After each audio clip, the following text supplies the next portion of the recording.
Shalom peuple de Dieu, je vous aime beaucoup. Dieu nous a fait grâce ce matin. Aujourd'hui, dimanche 5 avril 2020, l'Éternel nous a fait grâce de nous réunir encore devant son trône de grâce pour écouter sa parole. Je voulais prier pour que la parole de Dieu puisse prendre place dans nos cœurs. Parce que la parole que nous voulons entendre est esprit et vie. Dans ces temps de la fin, Dieu est en train de parler, d'éveiller la conscience de son peuple afin de pouvoir marcher selon sa volonté. Parce que le Seigneur Jésus vient bientôt. Là où tu es, je t'invite de prier ensemble avec moi. Tu vas demander au Saint-Esprit de nous parler. Tu vas demander au Saint-Esprit de nous donner l'entendement spirituel. Tu vas demander au Saint-Esprit, parce que la parole que nous voulons entendre, c'est une semence, que cette semence puisse germer dans nos vies, puisse produire des fruits de repentance dans nos vies. Ferme ton yeux là où tu es. Prie ensemble avec moi. Tendre Père Céleste, le Dieu de gloire, le Dieu bon, le Dieu tout-puissant, nous te recommandons ces moments. C'est toi qui as dit dans ta parole, dans les derniers jours, les miens seront enseignés par moi-même. Nous te demandons de nous parler, Seigneur notre Dieu. La Bible nous dit, c'est poussé par le Saint-Esprit que nous avons parlé de la part de l'Éternel. Seigneur, s'il te plaît, je m'humilie devant toi, Seigneur, que le Saint-Esprit m'utilise, Seigneur, afin que ton peuple soit béni. Dans le nom précieux de Jésus, ainsi prié. Merci, Seigneur Jésus-Christ. Voilà, nous voulons parler de la part de l'Éternel. Je vous invite, nous tous, dans le livre de Genèse, chapitre 8. Nous allons commencer par le verset 6 jusqu'au verset 12. La Bible dit ceci. Au bout des 40 jours, Noé ouvrit la fenêtre qu'il avait faite à l'arche. Il lâcha les corbeaux qui sortirent, partant et revenant jusqu'à ce que les eaux eussent séché sur la terre. Il lâcha aussi la colombe pour voir si les eaux avaient diminué à la surface de la terre. Mais la colombe ne trouva aucun lieu pour poser sa plante de son pied. Et elle revint à lui dans l'arche, car il y avait des eaux à la surface de toute la terre. Il avança la main, la prit et la fit rentrer auprès de lui dans l'arche. Le verset 10. Il entendit encore 7 jours. Et il lâcha de nouveau la colombe hors de l'arche. La colombe revint à lui sur le soir, et voici une feuille d'olivier arrachée était dans son bec.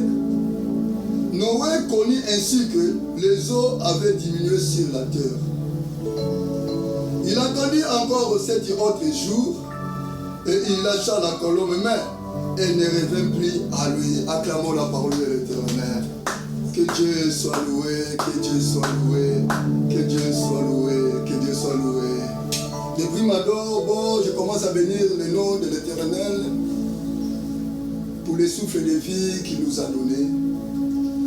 Et je bénis le pasteur Dimba.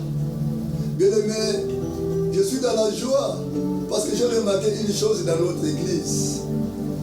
Chaque pasteur a sa particularité.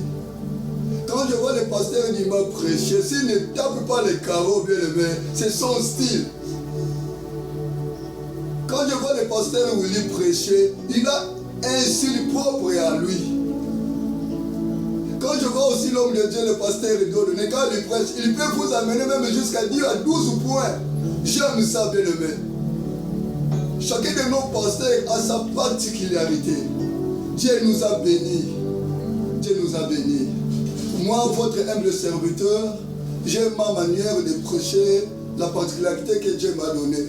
D'ailleurs, il y a un pasteur de notre église, le pasteur Willy, il me dit souvent que tu es l'homme de l'Ancien Testament. J'aime ça. Moi, ma particularité, j'aime beaucoup parler de l'ombre à la réalité. La Bible nous dit dans le livre de Ésaïe chapitre 8, verset 20, à la loi, au témoignage, si on ne parle pas ici, il n'y aura pas d'aurore. Cette parole que nous voulons partager, c'est une parole prophétique. Nous voulons un peu décortiquer ça, afin que le peuple de Dieu ait la lumière. Je te prie de ne pas écouter cette parole en parabole. Que le Saint-Esprit puisse t'ouvrir les yeux, afin de comprendre ce que l'Éternel fait pour nous ce matin. Bien, mais vous savez, dans la Bible, Dieu a dit dans le livre des Proverbes chapitre 25, verset 2. La gloire de Dieu, c'est de cacher des choses. Mais la gloire des rois, c'est au pluriel. C'est de révéler ce que l'Éternel a caché. Or, Jésus-Christ nous dit, dans le livre d'Apocalypse chapitre 1, verset 6, Jésus a fait de nous des rois et des sacrificateurs pour son Père. C'est-à-dire, nous sommes des rois. C'est-à-dire, Dieu nous a donné des capacités de décortiquer ce que lui, il avait caché dans les Écritures. La parole que nous voulons étudier, bien-aimés, ce matin, nous voyons dans les passages que nous venons de lire. Bien-aimés, si tu ne fais pas attention, tu ne dois pas comprendre. Il y a des mystères qui sont cachés, c'est vrai. Cette histoire est passée par Noé. Mais il y a une révélation qui est cachée là-dedans. Nous avons vu ici la colombe. Un jour, nous allons parler sur les corbeaux. Mais aujourd'hui, nous sommes en train de parler sur la colombe. La colombe, ici, dans ce texte, a fait 3 mouvements. Mais nous allons nous épingler sur le deuxième mouvement que la colombe avait effectué. Mais dans la parole de Dieu, il y a beaucoup d'énigmes. Ça demande l'interprétation. Je vais vous amener à comprendre quelque chose. Regarde, quand Nicodème était venu voir Jésus-Christ, la nuit, Nicodème disait ceci: nous savons que tu es le docteur qui est venu de Dieu. Dans le livre de Jean chapitre 3, verset 13, Jésus dit ceci: personne n'est monté au ciel, si ce n'est que celui qui est descendu, le Fils de l'homme, qui est dans le ciel. Mais qui peut comprendre cette parole? C'est une énigme, mais ça demande une interprétation. Comment Jésus, qui était face à face avec Nicodème, il dit à Nicodème, personne n'est monté au ciel. Si tu ne comprends pas cette parole, tu vas vite comprendre que ce que Jésus est en train de contredire, ce qui était passé dans le temps d'Élie, dans le temps d'Enoch, parce que l'Enoch est monté au ciel. La Bible dit que Enoch marchait avec Dieu et l'Éternel le prit. C'est-à-dire Enoch était enlevé. Élie aussi était enlevé devant son serviteur Élisée. Ici, Jésus-Christ a dit que personne n'est monté au ciel. Alors Jésus il parlait de quel ciel? Il dit que personne n'est monté au ciel, si ce n'est que le Fils de l'homme qui est descendu et qui est au ciel. Écoutez la présence de Jésus là, mais Jésus dit qu'il est au ciel. Cette parole, ça concorde encore avec une écriture dans le livre de Néhémie, chapitre 9, verset 13. La Bible dit ceci: l'Éternel Dieu est descendu sur la montagne de Sinaï. Et du haut du ciel, il parla à son peuple pour leur donner des lois et des recommandations. Comment expliquer l'Éternel descendu sur la montagne et du haut du ciel, il parle à son peuple? C'est la même parole que Jésus-Christ avait dit à Nicodème. Donc dans la Bible, mais comme nous sommes des rois, il faut prier le Saint-Esprit. Nous ne sommes pas comme Nicodème. Nicodème n'avait pas l'entendement spirituel. Mais je te prie que l'Éternel, le Saint-Esprit puisse t'illuminer afin de comprendre les mystères cachés dans sa parole. Afin de comprendre les mystères cachés. Noé, après 40 jours, la Bible nous dit, pour la première premier mouvement, Noé envoya la colombe pour aller voir si la terre était sèche. Et la colombe était venue. Il ne trouva pas l'endroit où il va mettre son pied. Et il retourna vers Noé, qu'il avait envoyé. Deuxième mouvement, le colombe, Noé a entendu encore 7 jours. Et il lâcha encore la colombe pour aller voir si la terre est sèche. Et la Bible dit, le soir, la colombe est venue vers Noé avec une feuille d'olive. Ok, le premier mouvement, quand Noé avait envoyé la colombe c'est l'image du Saint-Esprit. Il n'avait pas trouvé un homme juste sur la terre afin que le ciel puisse lui témoigner. Tous les prophètes que l'Éternel avait envoyés sur cette terre, des hommes avec des faiblesses et des défauts. Mais il y a un homme juste, celui qui est descendu du ciel pour venir nous sauver. Parce que personne ne peut sauver un autre homme à part Jésus. Parce que tout le monde avait des défauts. Tous les prophètes que Dieu avait envoyés avant Jésus pour venir sauver le monde avaient des défauts. Mais quant à notre Seigneur Jésus, parce que nous voulons parler de l'olivier verdoyant. La feuille d'olive là, ça représente une personne. Regarde dans la Bible, dans le livre de Romains chapitre 11, versets 24 à 25, la Bible est en train d'interpréter l'olivier sauvage et l'olivier franc. Nous les nations, nous étions des oliviers sauvages. Et l'Éternel Dieu nous a hantés à l'olivier franc. L'olivier franc, c'est l'image d'Israël. Alors la feuille d'olive là représente une personne que la colombe avait pris sur la terre pour aller témoigner à Noé que la terre est sèche. Voilà, j'ai trouvé un homme qui est capable, un homme juste, qui est sans défaut. Mais tu vas remarquer que cette écriture s'était accomplie dans le Nouveau Testament lors du baptême de notre Seigneur Jésus-Christ. Nous allons lire dans le livre de Marc chapitre 1 à partir du verset 6.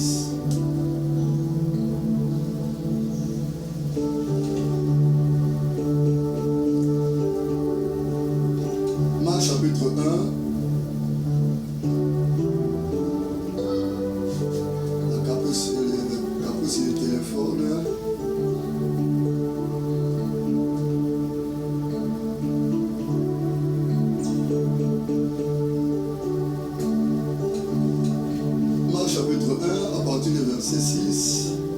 Écoute ce que la Bible nous dit.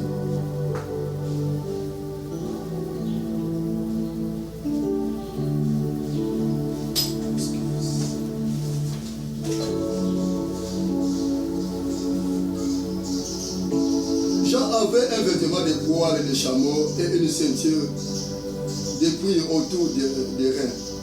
Il se nourrissait de sauterelles et de miel sauvage. Il prêchait disant, il vient après moi, celui qui est plus puissant que moi. Et je ne suis pas digne de délier en me baissant la courroie de ses sandales. Moi, je vous ai baptisé d'eau. Lui, il vous baptisera du Saint-Esprit. En ce temps-là, Jésus vint de Nazareth en Galilée et il fut baptisé par Jean dans le Jourdain.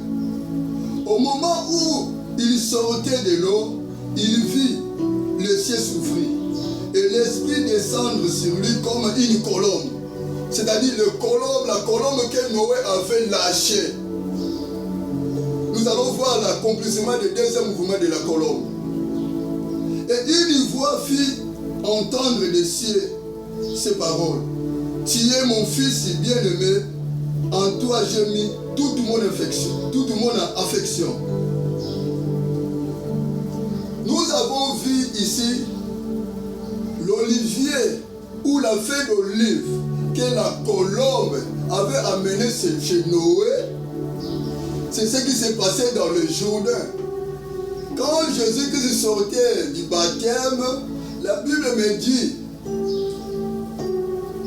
le Saint-Esprit descendu sur Jésus-Christ sous une forme de colombe. Pour dire quoi? Que c'est lui qui est juste, c'est lui qui est digne pour sauver le monde. Aucun prophète le ciel l'avait témoigné. Aucun prophète. Ce jour-là, nous avons vu la présence de la colombe. La colombe est en train de montrer au monde, est en train de témoigner que celui-ci est juste. Et la Bible me dit que le ciel s'ouvrit et une voix fit entendre dans le ciel en disant, c'est lui-ci est mon fils bien-aimé à qui j'ai mis toute mon affection, écoutez-le. Bien-aimé, je vais vous présenter un homme. Dans ce temps de la fin, il n'y a personne à part Jésus qui peut sauver le monde. Il n'y a personne. Aucun prophète le ciel l'avait témoigné. Aucun prophète. C'est Jésus qui est l'olivier verdoyant. C'est lui qui est digne, bien-aimé. Il est sans péché. D'ailleurs, un jour, il s'est présenté devant des pharisiens. Il leur dit, qui de vous me convainca du péché? Personne s'était élevé pour condamner Jésus. Parce que les gens connaissaient que cet homme c'était saint. C'était le Fils de Dieu. Bien-aimé, nous vous invitons de croire à cet homme. Dans ces mois, nous sommes en train, notre grand thème, c'est la célébration. Nous sommes en train de célébrer le roi des rois, Jésus, celui qui est digne de sauver le monde. Nous sommes en train de célébrer celui qui a sauvé le monde. Le modèle par excellence. Dans ces temps ici, l'Éternel Dieu parle par son Fils Jésus-Christ. Moïse avait dit à l'époque, dans le livre de Deutéronome, chapitre 18, verset 18, l'Éternel Dieu vous suscitera un prophète comme moi. Celui qui ne l'écoutera pas, il sera retranché du peuple. C'est-à-dire aujourd'hui, l'olivier verdoyant, c'est Jésus de Nazareth. Celui qui ne va pas écouter Jésus, il va perdre sa vie. Le salut est venu avec Jésus-Christ. En dehors de Jésus, il n'y a pas de salut. Si tu ne crois pas en Jésus, bien-aimé, je te rassure que l'enfer t'entend. Si tu veux sauver ta vie, je t'invite d'accepter Jésus-Christ comme Seigneur et Sauveur dans ta vie. C'est lui notre modèle. C'est lui la véritable offrande que l'Éternel avait acceptée. La mort même avait peur de Jésus-Christ. Bien-aimé, si tu crois au Seigneur Jésus, tu vas sauver ta vie. Amen. L'heure est venue, bien-aimé. La Bible dit un homme sage, lorsqu'il voit le mal, il s'échappe. Le mal est là. Bientôt le Seigneur vient pour prendre son église. Où tu vas passer ton éternité, bien-aimé? Où tu vas passer ton éternité? En dehors de Jésus, il n'y a aucun sauveur. Il n'y a aucun sauveur qui peut sauver l'humanité. Il n'y a aucun sauveur. C'est lui, Jésus-Christ, l'agneau sans défaut, l'agneau sans tache, que le ciel avait témoigné. C'est lui le seul. La Bible dit tout ont été créés par lui et pour lui. C'est lui qui a créé toutes choses. C'est Jésus de Nazareth. C'est Jésus de Nazareth. Et mais nous allons parler un autre jour du troisième mouvement. Nous nous limitons aujourd'hui dans le deuxième mouvement. Parce que Jésus a besoin de toi. Jésus veut te sauver. N'aie pas peur, bien-aimé. Jésus veut te sauver. La Bible me dit, il se tient à la porte. C'est l'Apocalypse chapitre 3, verset 20. Si quelqu'un entend sa voix comme je suis en train de parler, si tu entends la voix de Jésus, si tu ouvres ton cœur, il va rentrer dans ton cœur, bien-aimé. Il va sauver ta vie. Il va sauver ta vie. La Bible nous dit, dans le livre d'Apocalypse, chapitre 1, verset 18, c'est lui qui tient les clés de la mort et des séjours des morts. La mort n'a pas de puissance devant notre Seigneur Jésus-Christ. C'est lui notre modèle. C'est lui qui était venu sauver le monde. Il a besoin de nous. Il a besoin de toi, bien-aimé. Il veut rentrer en toi pour régner. Il veut te sauver. Il veut te sauver. Les gens ont peur du coronavirus. Mais le péché est plus fort que le coronavirus. Nous sommes en train de combattre contre l'ennemi invisible. Mais nous avons un Seigneur invisible. L'ennemi invisible donne la mort. Mais notre Seigneur qui est invisible, lui, il donne la vie. Mais si tu te confies à Jésus, si tu crois à Jésus, si tu acceptes Jésus dans ton cœur comme Seigneur et Sauveur, il est capable, bien-aimé, de te donner ta vie. Il est capable, bien-aimé, de préserver ta vie au malheur. Je t'invite d'accepter Jésus dans ta vie comme Seigneur et Sauveur pour échapper, bien-aimé, au malheur qui va encore s'amplifier dans ce monde des hommes. Nous allons prier et nous allons continuer ce message le mardi.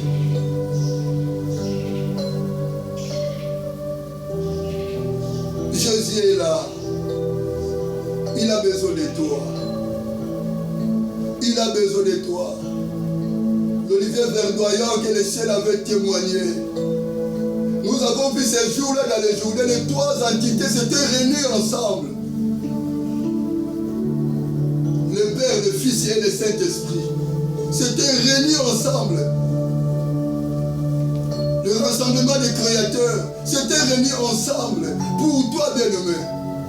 Si tu crois à ton prophète ne va t'amener nulle part. C'est seul Jésus-Christ. Il a dit, je m'en vais au Père. Je vais vous préparer une place et je viens pour vous prendre. Aucun prophète l'a dit à ses disciples, à part Jésus. Nous avons tout intérêt, bien-aimé, d'accepter Jésus comme Seigneur et Sauveur dans notre vie. Jésus a besoin de toi. Jésus a besoin de toi, bien-aimé. Tu vas faire cette prière ensemble avec moi. Si tu n'as pas encore crié au Seigneur Jésus-Christ comme Seigneur et ton Sauveur, le temps est là, bien-aimé. Tu vas répéter après moi. Seigneur Jésus, aujourd'hui j'ai entendu ta parole. Aujourd'hui, j'ouvre mon cœur. Je t'accepte de devenir mon Seigneur et mon Sauveur. Pardonne tous mes péchés. Règne dans ma vie. Règne dans ma vie. Prends contrôle de ma vie. Dirige ma vie. Dirige ma vie. Écris mon nom dans le livre des cieux. Dans le livre des vies. Au nom de Jésus. Je vais prier. Seigneur notre Dieu, c'est toi qui nous as parlé. C'est toi l'olivier verdoyant Jésus-Christ de Nazareth. C'est toi l'olivier verdoyant. Tu as dit dans ta parole, dans le livre de Luc chapitre 23, verset 31, tu dis aux apôtres, je suis le boiveur. Seigneur Jésus, s'il te plaît, donne que cette parole pour y transformer nos vies. C'est toi l'olivier verdoyant, le Seigneur par excellence. Tu es notre Sauveur, notre Rédempteur. Que ta parole soit bénie. Que ta parole puisse, Seigneur, contribuer, Seigneur, notre Dieu, pour notre marche chrétienne, Seigneur. Nous ne voulons plus marcher à tâtonnat, Seigneur. Aide-nous de marcher selon ta parole. Aide-nous d'être obéissants à toi, Seigneur. Aide-nous de te refléter, Seigneur Jésus. Que ton esprit nous aide, Seigneur, afin d'être modèle sur cette terre des hommes. Dans le nom puissant de Jésus. Que Dieu vous bénisse. Je bénis ceux qui ont travaillé à la technique. Je vois le papa Chipéric, je vois le frère Gabriel, le frère Derrick, je vois mon épouse qui est à côté pour me soutenir, maman Bibiche. Je bénis tous les hommes de Dieu de l'église, je dis qu'ils sont des vies comblées. Et je bénis encore tous les presbytères. Je vois papa Brice, papa Anga, papa Audrey, papa Jean et tant d'autres. Que Dieu vous bénisse, la servante de Dieu, maman enfant c'est Adjambri, papa Adjambri, que Dieu vous bénisse. Dans les noms puissants de Jésus. Amen.